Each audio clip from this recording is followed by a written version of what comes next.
Alright, hey crew, how are you today? Let's go fly a little. Let's do some of the fun flying. Some of the fun flying. I have some imagery to do. Let's try that again. I have some imagery to do today. I've been doing imagery for, 2023? So 20 years. I picked this particular, let me introduce, you've seen this plane before, but this is a 1965 Cessna 182.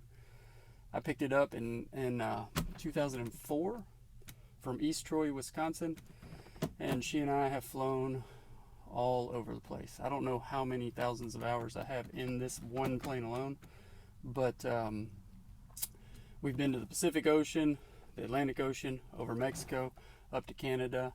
I think I'm lacking like 7 or 8 states left soloing in this plane. I don't know. It's been a while since I've gone over kind of those specs, but it's been a great plane. If you're ever looking into 182, I can't more highly recommend it. But anyway, so today, a little fun flying, just me, just going to do some imagery in the Memphis area. I have some cotton, some corn.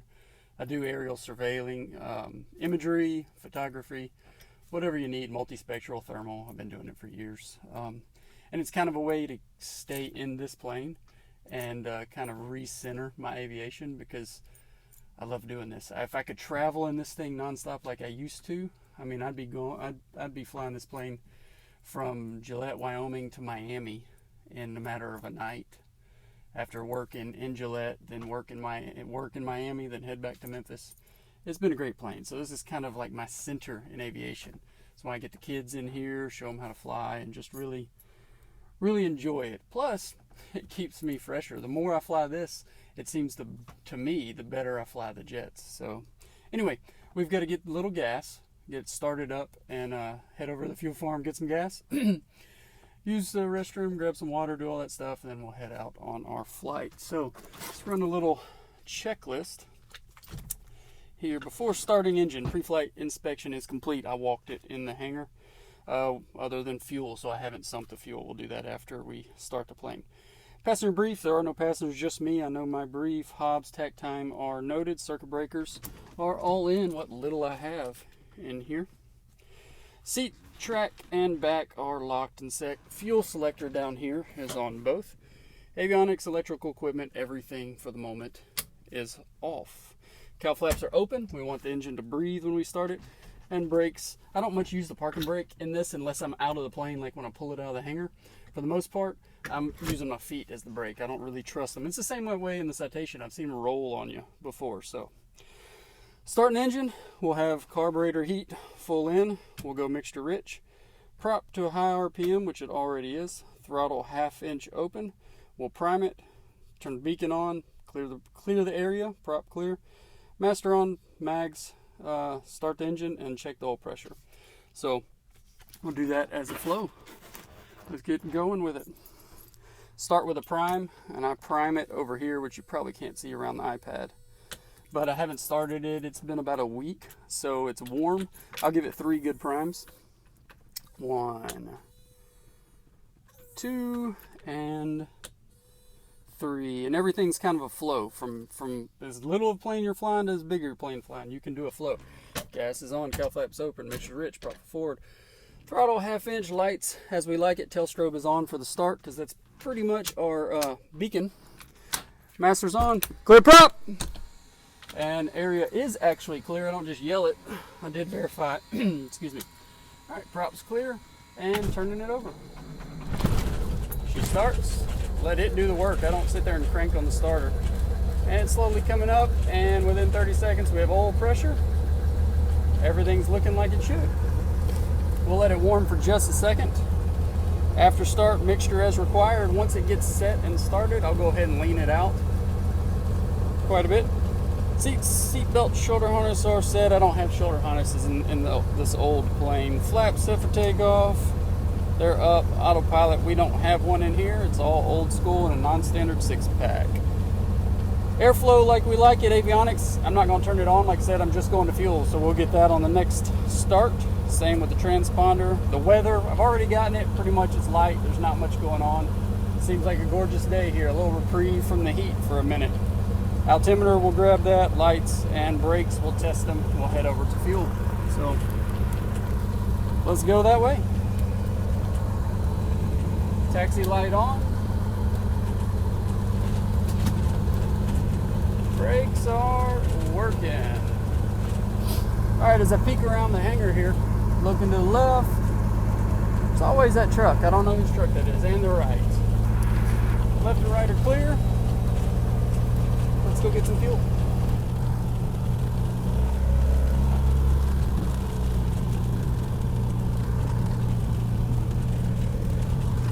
That sign's boring. Very boring. Alright, want to fuel farm? I got control on the taxi in the runway just a minute, so I'll be ready to go to the line.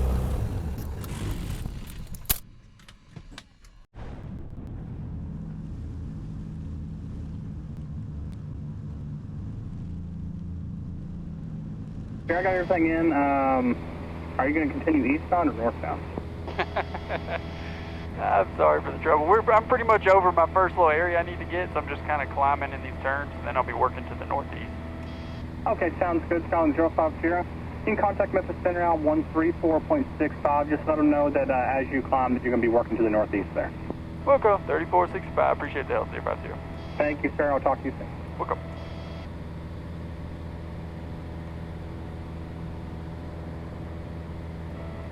Memphis Center 85050 11,000, climbing 12,500, photo mission.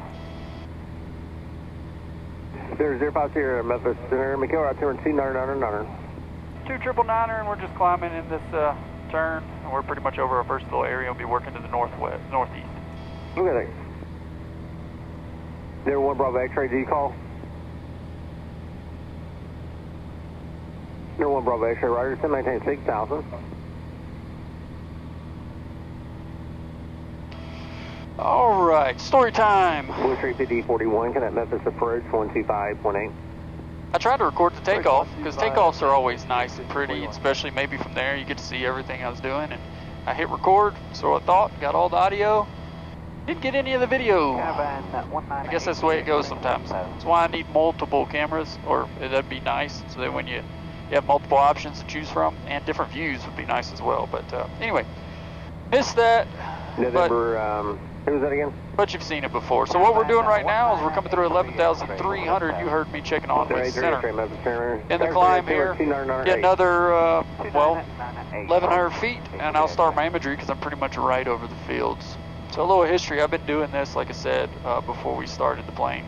For 20 years. We were NASA research project. We used to build camera systems. We never built cameras, but we built systems around thermal and multispectral and whatever technologies we needed to use to do the multispectral imagery and surveying and stuff that we needed to do. And then after I did a short stint at the airlines, I came back and just started doing it on my own because I enjoy it. It's fun. It's a little different option for people from going point A to point B all the time, because it's nice to fly the jet when I go from one place to another, because that's about the destination. You know, we see some pretty views, but we get to places and enjoy our time there. Sometimes not. But in this, it's more about enjoying the flight. I mean, I've flown this plane all over the country. I don't fly through the mountains down low, but I've gone through them at reasonable altitudes. And the cool thing is in this, I see the country, meet people. I've met people all over the place, had cops that were friends in Texas that picked me up for lunch, had airport managers in Needles, California that I'd hang out with, and Vidalia, Georgia, and just I've wandered into a RC fly-in in Nebraska, I think it was, or North Dakota one time, and hung out and ate hot dogs and watched the kids fly the RC cars for an hour as I was ferrying out there. It was just really nice, a lot of fun. So it's a different type of flying, and the imagery has afforded me the opportunity to do that, to see a different aspect of the country, to kind of jump in and see how different people live, because I'm moving a lot slower. With the jet, you just go right over it and get to where you're going. With this, it takes a little more time. You enjoy yourself, enjoy the ride, enjoy meeting people. So I know a lot of people use imagery and photography and flying for people that are taking pictures as a time builder, just simply get in here and crank out time and move on to the next step. But again, since I've done the GIS, the Geographic Information Systems, as kind of a background in college, and built the camera systems. Like this kind of makeshift system that I have here, I made myself. I did all the wiring and the, you know, building the boxes, and I've had a bunch of different softwares through the years since I've been doing it on my own since '09, that I just use different things based off what I need to do. And we're coming up on 12,500, and I'll be making a 180 and starting imagery. But I enjoy it. It keeps my brain thinking about something else. Kind of like doing these videos. It's a different aspect of just droning along forward in the trip. I get to fly and enjoy it, but do something else with it too. So I don't know that too many people have that opportunity. You know, some people do. Maybe crop dusters and flight instructors certainly have their brains twisted as they're dealing with students and flying and the environment and weather and the airplane and issues and all the fun stuff. So, you know, just, I guess I'd have to say, hopefully all this is getting recorded. maybe not if you don't want to hear it. But, you know, enjoy the time. Like, this is experience. I might be in a 182, and I might be flying slow and doing something that some people think is easy and no big deal.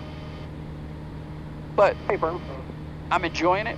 I'm getting a lot of experience, because as I'm talking to you, I'm still looking outside. I'm listening to the center. I'm paying attention to the traffic on here. Now that we have traffic, which is amazing, that's great.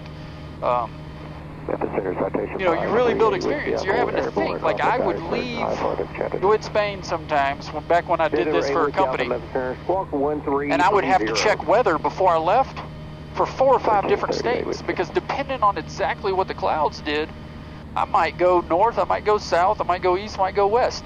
You know, I had a general idea of what my plan was, but if the clouds changed that, I wasn't going to just drop back down and call it a day. I'm going to go find somewhere else and pay attention to what the weather's doing.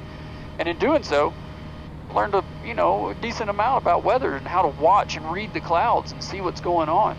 And know that, okay, those clouds are forming over here, I can go get this done, but the weather's moving this way, I can go get that later as the clouds dissipate or move off of my target site, whatever the case may be.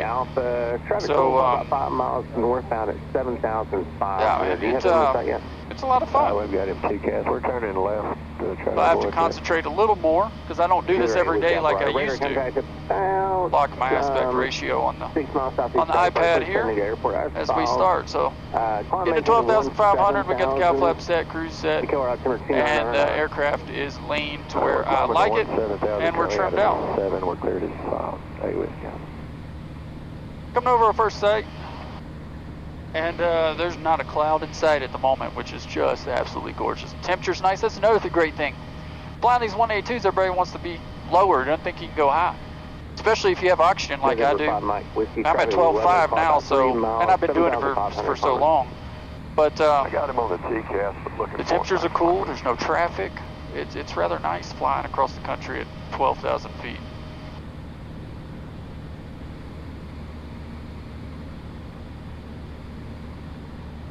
We'll call that 4. I'll make a quick turn here, up, over. Feather 8 with the Alpha, flying 090 and maintain, follow with either 090230, 8 with the Alpha. Get this one going north.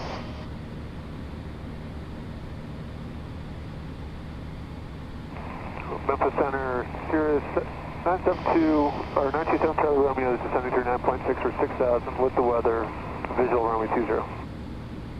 November 7 Charlie Romeo, Mr. Howdy, thank you. Descent pilot discretion, maintain 2,600. I'll call that 6. PD down to 2,600, 7 Charlie Romeo.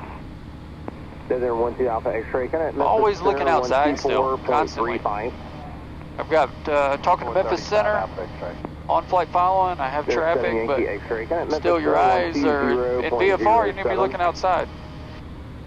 Next site is going to be this way. And this is just fun flying. I get to be by myself. It's fun when the kids get to come, and I want them to, you know, if they enjoy it, train and get to fly and learn, and I'm, you know, more than happy. I'm a flight instructor as well. I've always kept that current.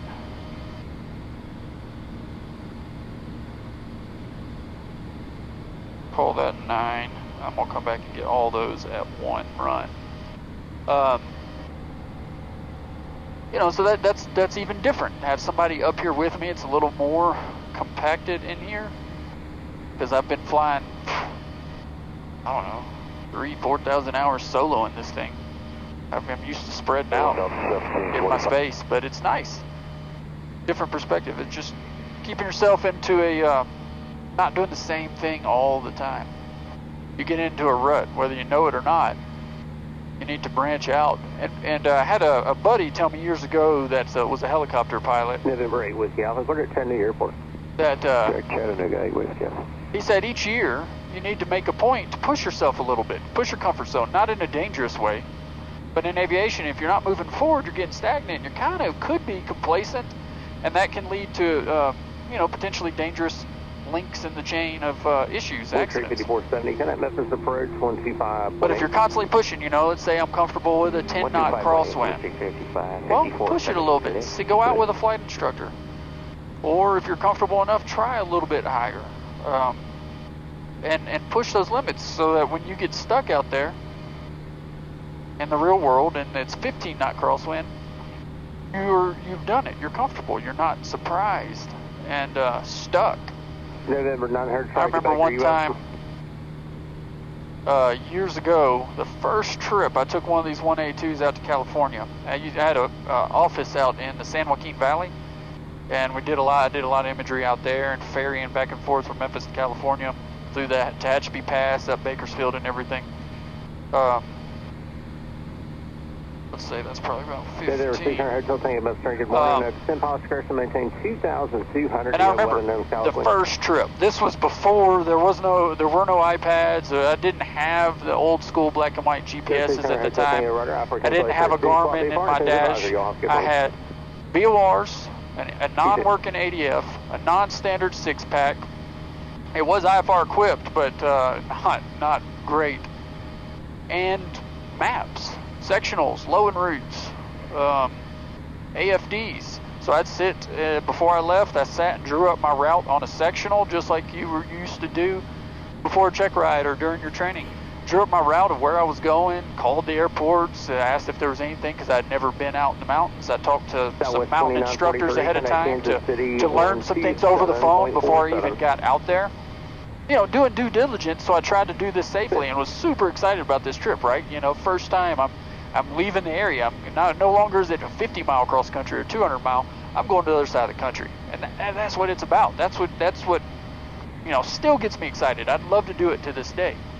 So I prepared as best I could, used the maps.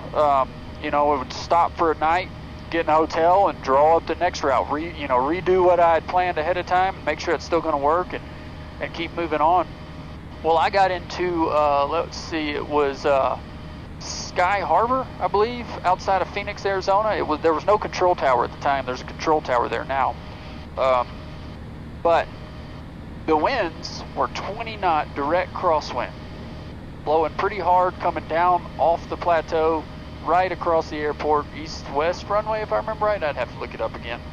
But you know, so I'm kind of shaking my knees a little bit, getting ready, and you know, sweating a little bit because this is 20 knot crosswind. This is real world for me, and I'd done it, but it wasn't a regular event. When I got in the area to talk to the traffic pattern, you know, got off of flight following, because from the beginning I've gotten flight following or IFR, or an IFR flight plan. From the beginning, everywhere I go, you saw me do it on this simple flight. Gorgeous day, I'm still getting flight followed. So once I canceled the flight following, got on to the traffic pattern, there were about 8 student pilots on, you know, doing solo and with their instructors and on their own, just doing touch and goes. 20 knot crosswind wasn't facing them, just boom, boom, boom, boom, boom, all day long. I don't remember if it was Emory Riddle or who was at Sky Harbor at the time, but I thought then, I was like, okay, that's the real world. I was shielded a little bit in being able to do cross countries where I trained, I guess. I was like, all right, it's time to get in and fit in and learn how to do it. And ever since then, it's you know, I don't take a challenge lightly, but I embrace it, and I think you should too. Like, learn to embrace that challenge. It's something that you should look forward to and kind of drive into. Don't lean back away from it. Drive into it with caution and with preparation, but drive into it. because it only makes you better, and you learn where your line is. Sometimes you'll learn, okay, well that was too much, I don't need to stop there. And it just builds experience, so much so that I took, let's see, I guess it was another 182, out to California one time with Buddy. I was delivering the plane for the year, and heading out west, and I always stopped in Sholo, Arizona, because I had some friends that I'd met there that worked at the airport. It was a pretty nice place to stay, but on the way I had to pick up some imagery up around Amarillo, so I stopped in Plainview. And when I left Plainview, the winds were 48 knots and quartering crosswinds, 15, 20 degrees off the runway, 48 knots. No big deal. It's a pretty steady state. It's windy out there. If you don't fly when it's windy, you don't get to fly. So took off, and all was well. Headed over to Sholo, started in on the cross country. Got to Sholo, and they're 52 knot wind, 33 degrees off the runway, something like that. I looked it up one time to try to remember. It was 52 knots and about 30-ish degrees off the runway. Steady, not gusting. And that plane just flew perfect. I mean, obviously we had a slow ground speed, just crabbed into the wind.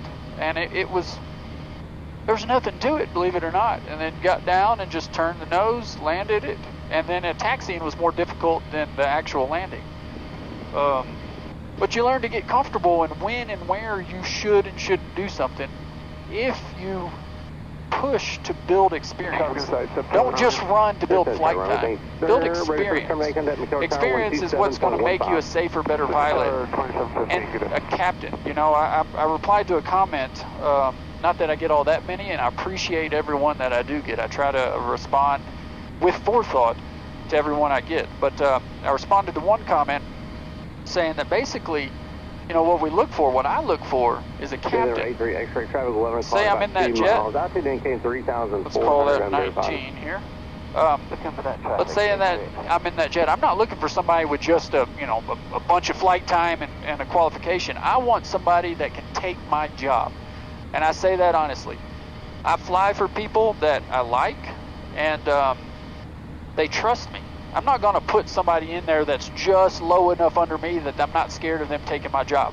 I want to train somebody and bring somebody on that can take my job, because that's what's needed. Whether I get sick or I have to retire or move on to a different job, whatever the case may be, I want to train that pilot to be a good, solid captain. And that's what I think we need. And if you start thinking from the time you're working on your private, in terms of being a captain, not just being a rider or a driver, being a captain, what's the full flight entail? What all am I thinking about? The weather down the road. I'm 6 states ahead of where I currently am.